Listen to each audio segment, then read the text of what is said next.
casual. Here we go.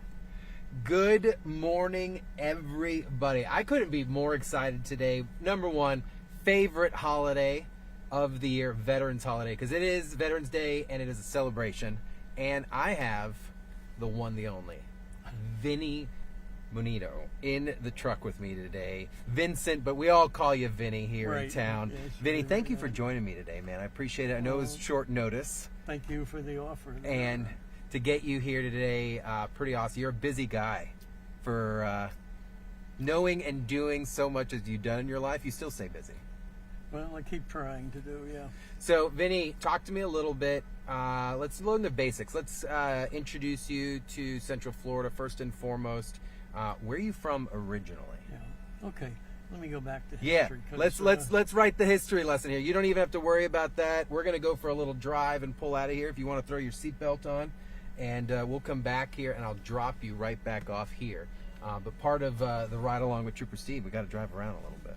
Okay. So, well, one of the things talk to me. You need to do when you're going out is back onto the lawn and turn around, because backing out onto Neptune Road is crazy. The traffic is bad. Oh yeah. And the neighbor's fence blocks the view. Oh, so you can't see very well. Gotta love a blocked fence. So talk to me, man. Where are you from originally? Okay.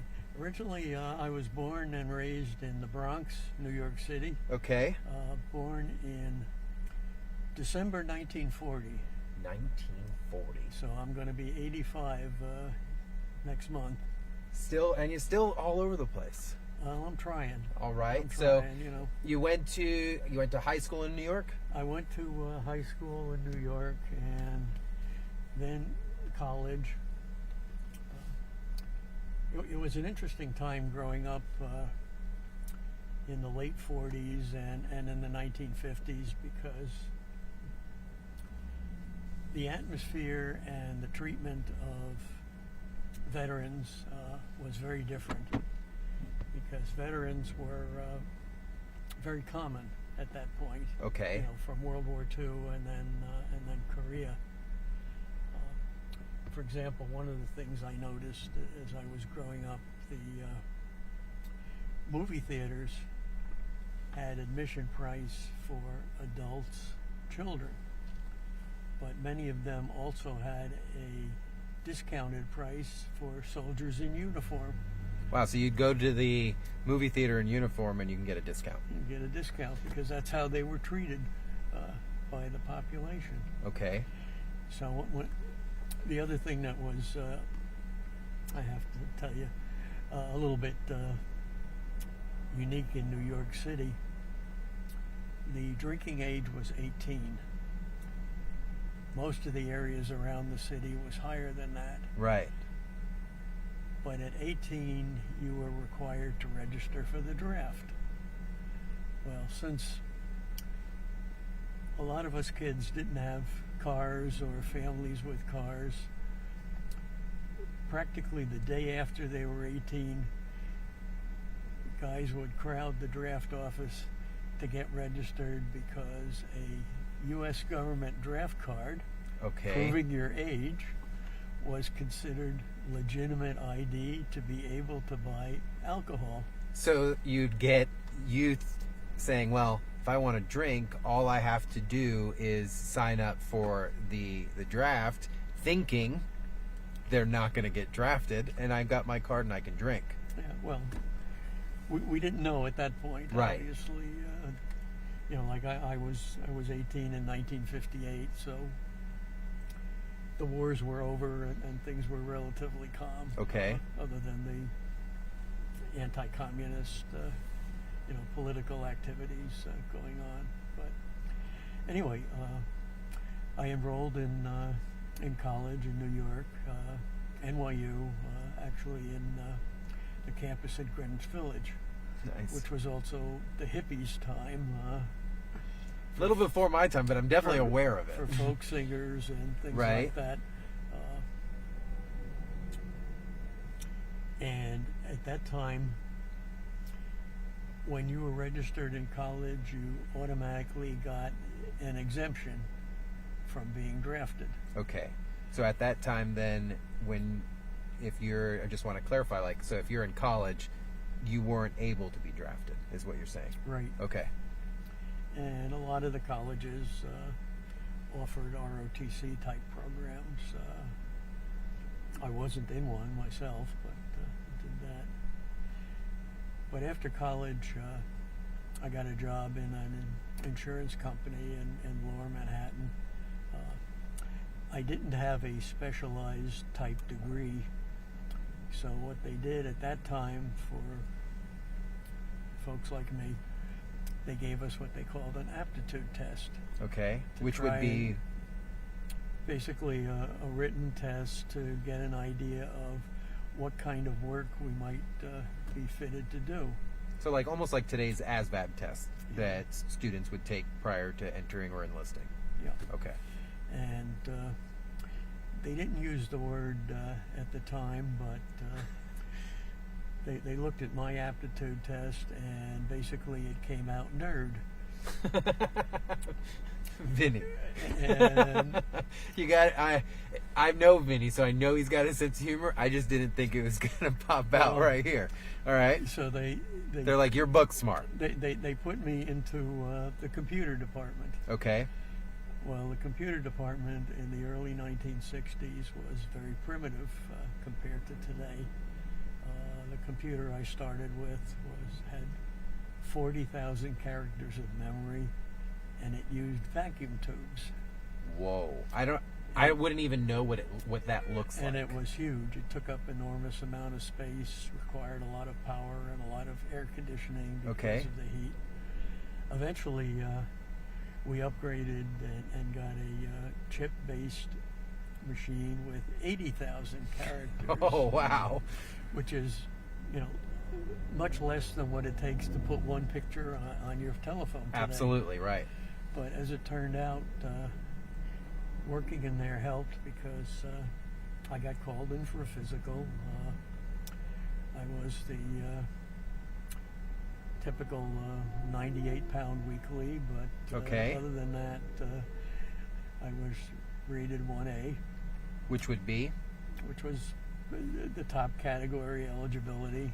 you could have whatever you wanted at that point. And in November of 1963,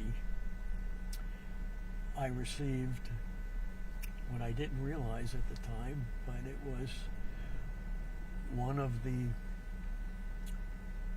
draft notices from the last mailing from President John F. Kennedy. Wow. I was drafted in November. In December, I was in the Army in basic training, and of course Kennedy was gone and Lyndon Johnson was president. This is pretty historical moments A in little bit, time. yeah. So, went through basic training and all at Fort Dix, New Jersey, and after that, they had me there for a few weeks doing administrative duties. But then the Army looked through my background, and particularly education, but especially computer experience. Right. And they assigned me to what at that time was known as the U.S. Army Data Support Command headquarters, which was located in the Pentagon. So you're going to D.C. at this point. So I left Fort Dix, went to D.C., and I ended up, that was my permanent duty station for almost 2 years. Just working straight out of the Pentagon. You're, at the time, how old when you're at the Pentagon? 24, 25. 24, 25 years old, and you're surrounded by command everywhere at this Yes, point. Yes, it was interesting time. Yeah, I'm sure. Heck of an experience, I'm sure. But with the kind of work I was doing, I was treated very respectfully. I'm sure, because they could not do By everyone what you were there, doing. including the officers. It was a mix of civilian employees and officers, but they were nice. And one of the standing rules there is different from what out in the field is they suspended the rule of you had to salute every time you came across an officer, because if you were walking in from a parking lot or a bus or something, you'd be saluting all day. You'd be doing that constantly, and the officers had to return it. Of course. So they figured that would be easier for everybody. We had that rule. So when I was stationed at Osan, I was enlisted. So walking around the base, they considered it still wartime, but ceasefire.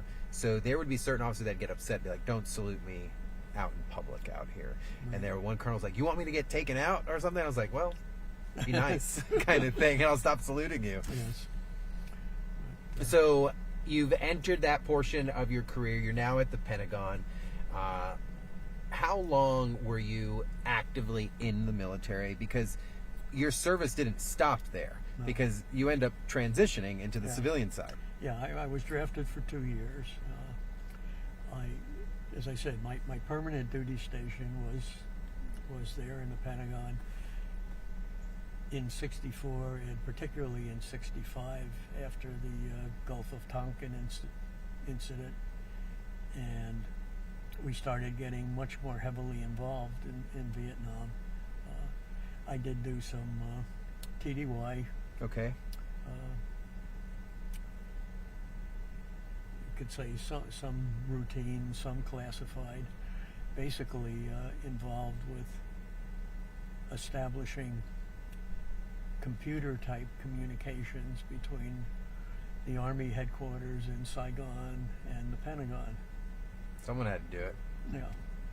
And I was going to say something and I forgot. No, you're totally fine.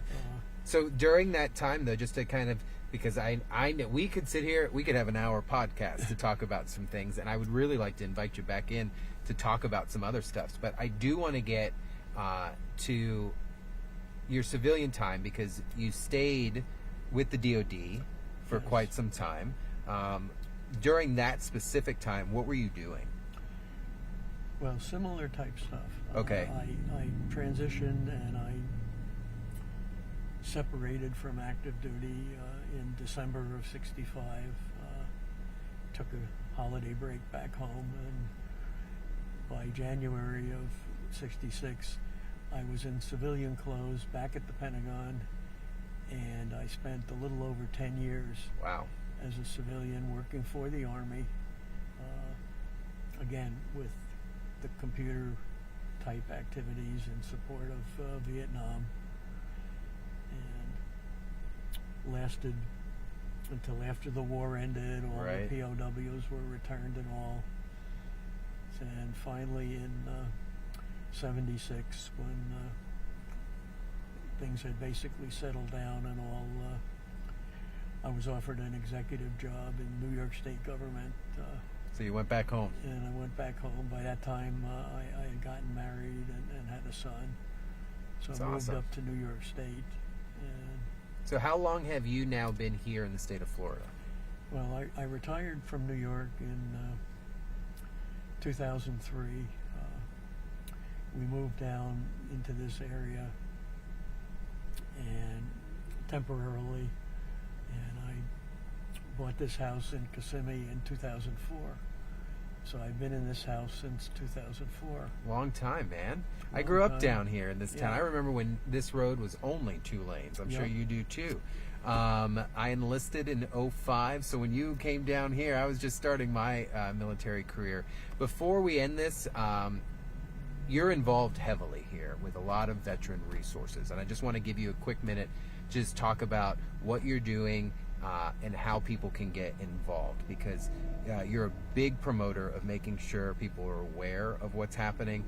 You're at the Buddy Dyer's, you're the treasurer. You're I'm the treasurer. Yeah, you're the sitting officer of the Veterans Council, Mayor Buddy Dyer Veterans Council. You're now an advocate for us in St. Cloud, which is amazing. I hope you can give us more knowledge to get this thing off the ground. Before we wrap it up, talk to me real quick. What you're doing, how people can get involved, and things like that. Okay.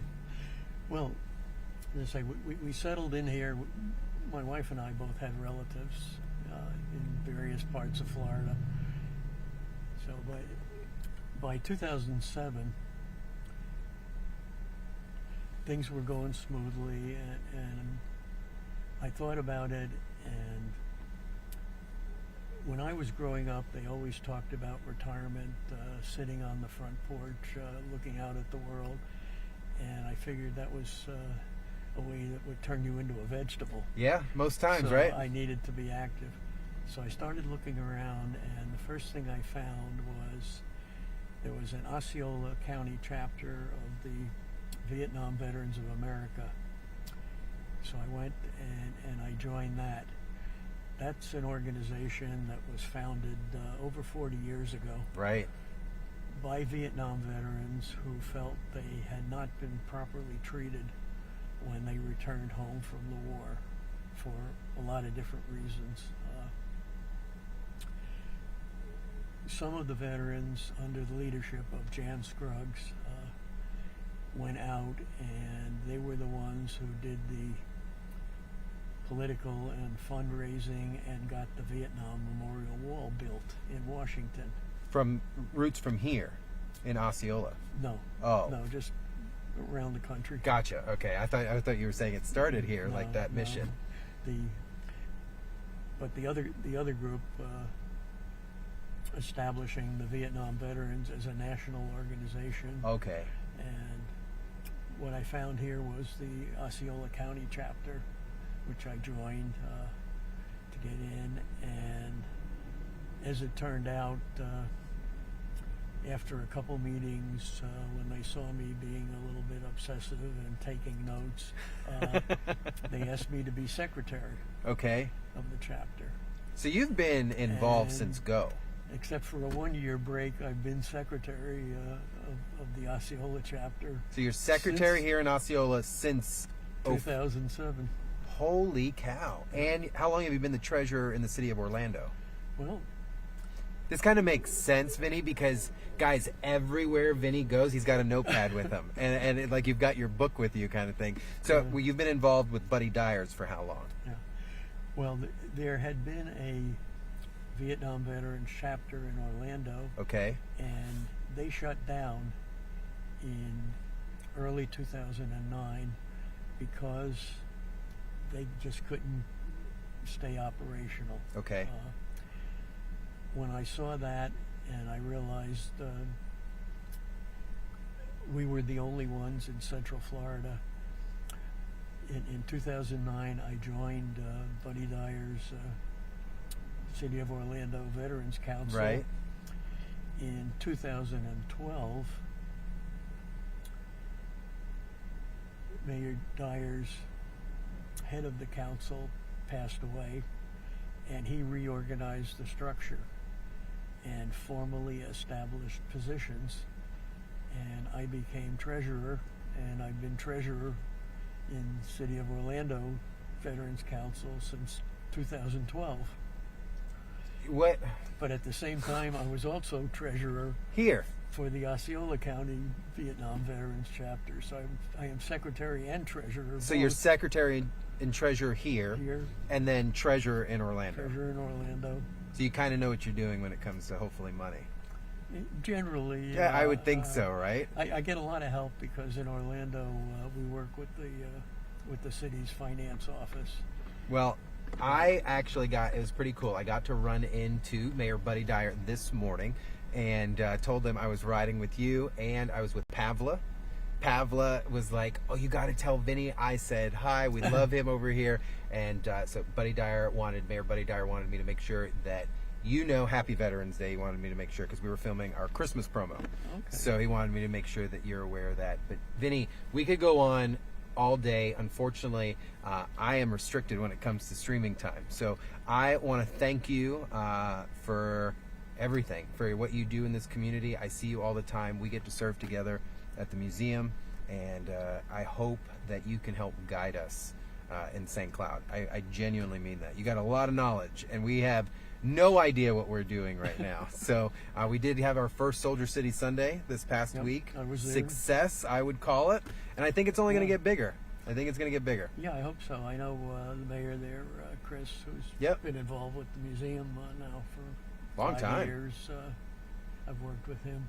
He's got a lot of very good ideas, and bringing back the name of the Soldier City. Yep, the Friendly Soldier City is what we want to go with. Thing. I agree. So, Vinny, anytime you need anything from us, please always call. But I know, if you don't mind, I'm going to use you as a resource, man. If we could get another interview or another event for another time, maybe we could talk with you and see what's going on with the Veterans Council. We'll get some other members in here and just talk about the resources and stuff That like would that. be good, yeah. You got any plans today for Veterans Day? Well, the Lake Highland Prep School in Yes. Orlando has their annual Veterans Day event. And, Always a good one. I'm going over with my family for the 6 o'clock show. Awesome. I've been to that for a number of years. That school has been run by retired military for a long time. I'm not surprised by that, just by the discipline and how the school's kind of run. When I first started going there some years ago, the head of it, retired admiral, had been a Navy swift boat captain in Vietnam. Oh, man. So we had some things to talk about. Had some experience under your belt there a little bit. So somebody I could talk to who understood Yeah. what was going on. But Well, Vinny, I thank you. Happy Veterans Day, sir. Thank I you, appreciate sir. everything you've done and continue to do in this town, brother. and we appreciate your involvement Hey, and thanks, your man. publicity. I with try. helping the museum and now with the city of St. Cloud. Amen, man. That'll Amen. be great. Guys, so if you're out and about today, you see the logo on someone's shirt, you see the hat. Remember, Veterans Day is a celebration. It's about being excited. It's about being happy. It's about everybody. Memorial Day, it's a Remembrance Day. Yes. Veterans Day, today is a celebration. So you see that vet out there, thank a vet. They'll all appreciate it. I know Vinny will. I know I will. I'm Trooper Steve on patrol. This is Vinny. We'll see you guys later.